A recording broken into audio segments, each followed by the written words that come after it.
Now it's time for a Hollywood classic. This week, before we get into the Hollywood classic, I want to tell you about a TV show that I enjoyed recently, and that was Feud. Feud is this tremendous series. It aired on FX, and if you aren't watching FX, well, one, I can't blame you. FX, I think, for a long time was not a great cable network. It's had an interesting ride. I remember when FX first started and everything was hosted out of this weird FX apartment, and mostly what they showed were reruns of Batman and the Green Hornet.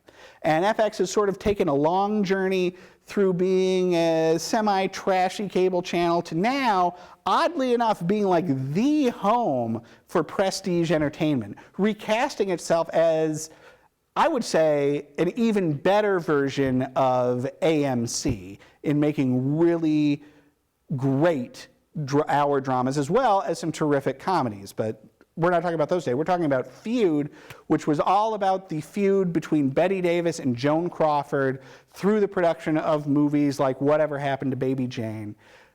Starred Susan Sarandon as Bette Davis, ton of other great Hollywood actors in there.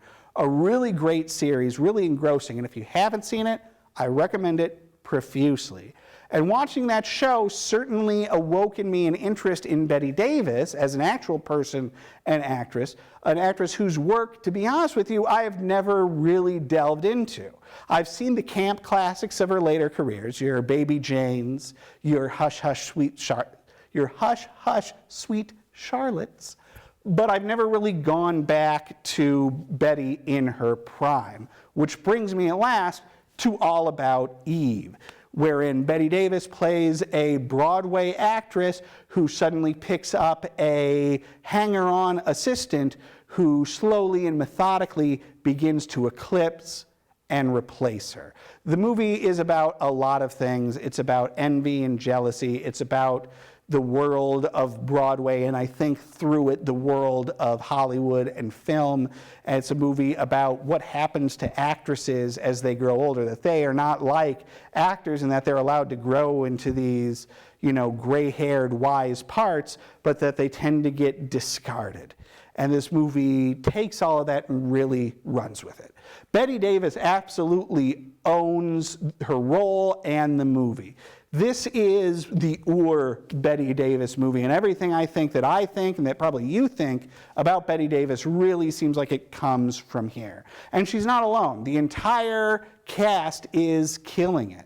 You also have in this movie George Sanders, an actor who, again, I'm not super familiar with, but whom I loved in the, I think, 1940s version of the picture of Dorian Gray. Here he plays a snooty and manipulative drama critic, and he brings a real fine camp sensibility here that never pushes it into true over-the-top campiness, but is just restrained enough to be really and truly deeply memorable. Along with Bette Davis and George Sanders, then you have Anne Baxter playing the ingenue who is trying to essentially steal the limelight from Bette Davis. Again, don't know a ton about Anne Baxter, but she is great in this. She is alternately small and mousy and immensely sexy and powerful when she wants and needs to be. It is a performance that really rivals the performance that Bette Davis is putting in here because of the complexity of it. If nothing else, All About Eve is a movie about complex females, which is a thing I tend to like in my entertainment.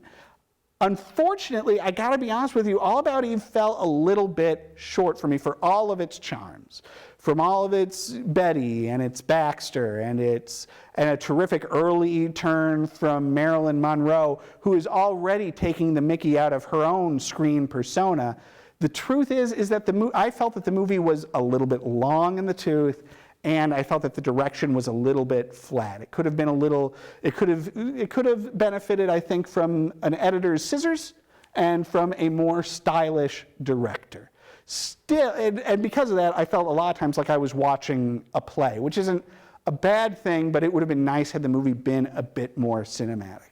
Still, it is very much worth watching. There are some real powerhouse performances here. And I am interested to see it again, and I do hope that the next time I see it, that I am more taken by its charms. But for now, I'm giving All About Eve, and it's no slouch, 3.5 stars.